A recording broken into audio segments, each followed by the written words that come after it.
लेकिन 2022 में सिर्फ 4 महीने में 1500 ग्राम अगर किसी से मंशियात बरामद हो ना नातिक भाई, अगर आपसे नहीं चले 1500 ग्राम किसी से मंशियात बरामद हो जाए ना, तो कम अज कम उम्र कैद की सजा होती है। मुतद्दिद थानों की पुलिस को वो लाखों रुपया महाना देती, यानी कि मंथलियां लगाई हुई थी मुतद्दिद थानों के पुलिस एहलकारों की, सिर्फ कराची में 1 महीने में 2 करोड़ रुपए की मंशियात फरोख्त करती थी। जी अस्सलाम वालेकुम, मैं हूं आपका मेज़बान आतिक रेहान और आप देख रहे हैं वकास वान जर्नलिस्ट यूट्यूब चैनल। एक ऐसा गैंग मंजर यहाँ पर आया मंशियात फरोशों का, जिसमें खतून जो है सर फहरिस्त थी। मैं बात कर रहा हूँ अनमोल पिंकी की, जिसको गिरफ्तार किया गया और उससे अब तफ्तीश जो है वो जारी है। क्या क्या चीज़ें निकल के सामने आई, कौन कौन से मुकदमात थे, कौन कौन लोग इसमें मुलव्वस थे, और उसके जो खावन है अनमोल पिंकी की वो उसका किससे ताल्लुक था, वो कौन था, तमाम दर तफसीलात जो हैं सीनियर कोर्ट रिपोर्टर वकास भाई के पास मौजूद हैं। उनसे इस हवाले से बात करते हैं कि आगे क्या क्या चीज़ें फर्दर निकल के सामने आई हैं। सर, अनमोल पिंकी ये तो एक इंडिया का एक बड़ा गैंगवार हुआ करता था, दाऊद इब्राहिम, उससे तो कंपेयर होना शुरू हो गया सर सारी। देखें, अनमोल पिंकी से जो तफ्तीश हुई है, तफ्तीश में जो इंकशाफात हुए हैं वो आप सुनकर हैरान रह जाएंगे।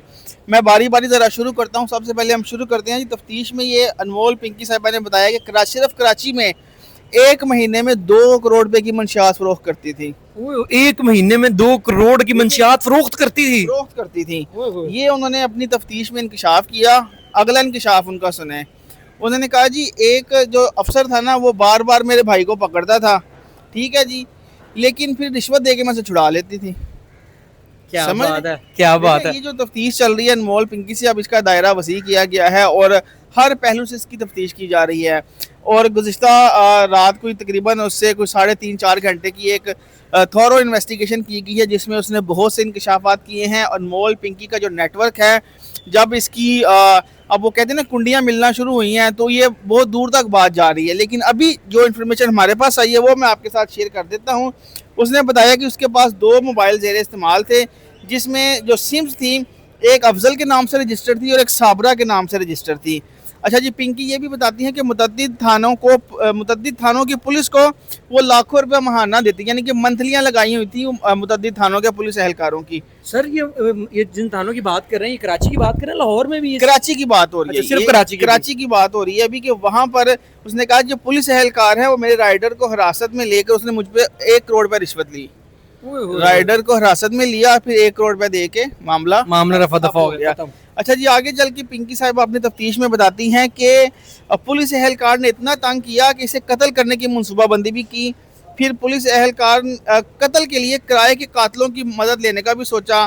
पिंकी ने कहा कि लाहौर से मंशियात, जब देखें जो नेटवर्क था ना वो पूरे पाकिस्तान में फैलाया उसने। आपको पता है कि लाहौर में भी मुकदमा दर्ज हुआ था 2022 में। अब पिंकी ये कह रही है कि जब वो लाहौर से पंजाब के दीगर शहरों में मंशियात उसने भेजनी होती थी, तो उसके लिए वो ये करती थी कि इंटरसिटी जो बस है, ये जो पब्लिक ट्रांसपोर्ट है, उसके ज़रिए ये सारी कहानी की जाती। पिंकी ने कहा कि जो बैंक अकाउंट है, ज़िशान के नाम का एक बैंक अकाउंट खुलवाया, मोबाइल ऐप से रकम भेजी, वसूल की जाती थी, यानी कि पूरा एक नेटवर्क, पूरा एक जाल बिछाया हुआ था पिंकी साहिबा ने। तो इसकी अब इन्वेस्टिगेशन जो है वो चल रही है, आगे मज़ीद बढ़ रही है। फिर एक जगह पे उसने इन्वेस्टिगेशन में ये भी बताया कि शोहर के जो 2 भाई थे वो वकील थे, ठीक है। पुलिस से बचने के लिए साबिक शोहर वकीलों के चैम्बर में रखता था उसे। मंशियात जो है वकला के चैम्बर में रखी जाती थी। सर, इसका मतलब उसका जो शोहर है वो वकील था? नहीं, पिंकी के जो साबिक शोहर थे उसके 2 भाई वकील थे, ठीक है। और जो मंशियात आती थी वहाँ पुलिस छापा बचाने के लिए वो उस मंशियात को उन वकला के चैम्बर्स में रखा जाता था, ठीक है। ये सारी इन्वेस्टिगेशन, यानी आप इमेजिन करें कि सिर्फ कराची से महाना 2 करोड़ रुपए की मंशियात फरोख्त हो रही थी। और तमाम जो कानून नाफिज करने वाले इदारे थे, पुलिस थी, एंटी नारकोटिक फोर्स, पता नहीं कौन कौन सा डिपार्टमेंट है, वो इन सब को किसी को नहीं खबर हुई कि कराची में इतने वसी पैमाने पर जो है मंशियात का कारोबार चल रहा था। वकास में मेरा सवाल आपसे ये है कि ये खबरें भी जो है वो गर्दिश कर रही हैं कि उसका शोहर था, पहले वो मेरे ख्याल से कहीं ज़राए के मुताबिक पुलिस इंस्पेक्टर था, फिर उसको DSP प्रमोट किया गया। इस बात में कितनी सदाकत है? पहले जो अब तक की जो रिपोर्ट्स आई हैं उसके मुताबिक राना अकरम करके सब इंस्पेक्टर थे, जो बाद में प्रमोट हुए DSP के होते पर, वो उसके लाहौर में, जी लाहौर में, और बाद में अलहदगी हो गई और उनके साथ मिलकर एक पूरा नेटवर्क यहाँ पे बनाया गया लाहौर में, जिसके ज़रिए इंटर बस सिटी के तहत जो है वो पूरी एक चेन चलाई गई मंशियात सप्लाई की। तो देखें पहले उसने कराची से महाना, सिर्फ कराची का डाटा आ रहा है अभी, कराची में महाना 2 करोड़ रुपए की मंशियात पिंकी साहिबा फरोख्त कर रही थी और कोई पूछने वाला नहीं ये था। चीज तो वो सामने है ना जो रिपोर्ट के ऊपर है, वो तक कितनी अभी तो तफ्तीश जारी है ना, अभी तो 4 दिन का जिस्मानी रिमांड है। ठीक है। अब इसमें होगा ये कि अब पिंकी साहिबा को लाया जाएगा लाहौर, लाहौर की मॉडल टाउन कचहरी में किया जाएगा इसको पेश, फिर हमें पता चलेगा कि लाहौर में क्या क्या गुल खिलाए हैं। ठीक है। ये तो अभी तो हमारे पास जो कराची की FIR है उसकी जो तफ्तीश है वो हमारे सामने आ रही है कि उसमें वो कह रही है कि जनाब पुलिस वाले महाना लाखों रुपया भी लेते थे, महाना 2 करोड़ रुपए की मंशियात फरोख्त करती थी, मोबाइल सिम्स निकलवाई थी और सिम्स को मुख्तलिफ नामों से रजिस्टर्ड करवाया हुआ था। यानी कि जैसे आप नेटफ्लिक्स पे कोई सीरीज देखते हैं ना, तो उस सीरीज के में हमें ये पता चलता है कि यार किस तरह से मंशियात सप्लाई होती है। तो ये बाकायदा उसने शायद नेटफ्लिक्स से ही ट्रेनिंग लेकर एक पूरा सिस्टम अपना डेवलप किया और उसको चलाया, और जो चल रहा था फिर कानून नाफिज करने वाले इदारे हरकत में आए, इसको गिरफ्तार किया। आपसे मेरा सवाल है, कराची में जिस तरह उसने बताया कि मैंने रिश्वतें दी हैं, जाहिर सी बात है लाहौर के अंदर भी पंडोरा बॉक्स खुलेगा, लाहौर के अंदर भी जो बाकी वकील जो पुलिस हजरात हैं जिन्होंने माना रिश्वतें ली हैं वो भी पहला 2022 में लाहौर पे मुकदमा दर्ज हुआ। अगर उस मुकदमे की प्रॉपर इन्वेस्टिगेशन हो जाती तो क्या ये पिंकी 2022 में मंतकी इंजाम तक ना पहुंचती? बिल्कुल पहुंचती, बिल्कुल पहुंचती। तो अगर उस 2022 आज 2026 के मिड में हम खड़े हैं, तो ये 4.5 साल के अरसे में उसने जितनी मंशियात फरोख्त की है, जितने लोग इफेक्टिव हुए, करोड़ों रुपए का बिजनेस किया, इलीगल स्मगलिंग की, ये ना होता तो अगर देखिए अगर लाहौर पुलिस ने अपना काम बेहतर अंदाज में किया होता, पिंकी के नेटवर्क को लाहौर में ही दबोच लिया होता, तो ये ना पनपता और ना कराची तक जाता और ना कराची से लाहौर आता, ना पूरे पंजाब में फैलता। तो ये कहानी तो 2022 की है। 2022 में अगर आपने प्रॉपर इन्वेस्टिगेट किया होता इस मामले को, तो ना आज पिंकी होती, ना उसका भाई होता। लेकिन 2022 में सिर्फ 4 महीने में 1500 ग्राम अगर किसी से मंशियात बरामद हो ना, नातिक भाई, अगर आपसे नहीं चले 1500 ग्राम किसी से मंशियात बरामद हो जाए ना, तो कम से कम उम्र कैद की सजा होती है। 1.5 किलो मंशियात है, तो 1.5 किलो मंशियात के मुकदमे में 4 महीने में वो मुलजिम रियाज बलोच बरी कर दिया गया। वकास भाई आपसे सवाल ये है, अभी सोशल मीडिया के ऊपर वो वीडियोस चल रही है, इसमें हथकड़ियां नहीं लगी हुई, क्या खातून को ऐसा होता है कि बगैर हथकड़ी के अदालत पेश किया जा सकता है? क्योंकि लोग ये भी कह रहे हैं कि यार खातून को हथकड़ी नहीं लगाते। जहाँ तक ये हथकड़ी लगाने की बात है, तो डिफरेंट क्राइम होते हैं, उनके डिफरेंट कॉन्सिक्वेंसेज होते हैं।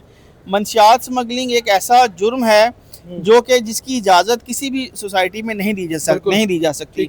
उसकी रीज़न ये है कि आपकी जो इफेक्ट करता है ना, नौजवान नस्ल को इफेक्ट करता है, जो स्कूल गोइंग है, जो कॉलेज गोइंग बच्चे हैं, ये उनको इफेक्ट करता है। तो इस पे तो इसको हथकड़ी लगनी चाहिए थी, लेकिन थोड़ा सा प्रिविलेज भी मिल जाता है बतौर खातून होने के, क्योंकि हम देखते हैं कि बहुत से केसेस में खवातीन को अक्सर हथकड़ियाँ नहीं लगाई जाती, उनको बगैर हथकड़ियों के ही लगाया जाता है। लेकिन बहुत से केस ऐसे भी हैं जैसे जो इतने संगीन नौयत के मुकदमात हैं, यहाँ पर खातून को जो है वो हथकड़ी लगाई जानी चाहिए थी। और एक ऐसी खातून जो महाना सिर्फ कराची में 2 करोड़ की मंशियात सप्लाई करती है, स्टूडेंट्स में सप्लाई करती है, स्टूडेंट में भी सर ये नेटवर्क है ना। अच्छा वकास में चीजें ये भी सामने आ रही हैं कि ब्यूरोक्रेट्स जो हैं वो भी मुलव्वस हैं, उनको भी खवातीन जो ब्यूरोक्रेट्स हैं उनको भी मंशियात फरोख्त करती रही। यार इसमें बहुत कुछ सामने आ रहा है, ठीक है। अभी तक जो उसके मोबाइल से पिंकी के जो व्हाट्सएप से जो चीज़ें मिली हैं वो भी हम डिस्क्लोज इसलिए नहीं कर सकते क्योंकि अभी तक उन्हें डिस्क्लोज करने की परमिशन नहीं मिली, ठीक है। जैसे ही वो चीज़ें पब्लिक होना शुरू होंगी, आपको आइडिया होगा कि ये पिंकी चीज़ क्या है और ये पिंकी ने किस किस को जो है वो रंग लगाए हैं और कौन कौन इसमें मुलव्विस है। तो ये जो इन्वेस्टिगेशन बढ़ती जाएगी हम आपको बताते जाएंगे। बहुत शुक्रिया, हमारे साथ वकास साहब मौजूद है जिन्होंने तफसीलन पिंकी अनमोल जिसका नाम बताया जा रहा है उसके हवाले तफसीलन गुफ्तगू की। अब उसका जो है ना वो पुलिस की हिरासत में है, पुलिस उसे तफ्तीश कर रही है। जो तफ्तीश में चीज़ें सामने आई हैं वो तमाम चीज़ें आप लोगों को बताई हैं। आगे पुलिस क्या तफ्तीश करती है, कौन कौन लोग इसमें मुलव्वस हैं, लाहौर कब उसको पेश किया जाएगा, तमाम तफसीलात के लिए चैनल को सब्सक्राइब कर लीजिए। अपने मेज़बान नातिक रेहान को दीजिए इजाज़त। अल्लाह ने के बाद।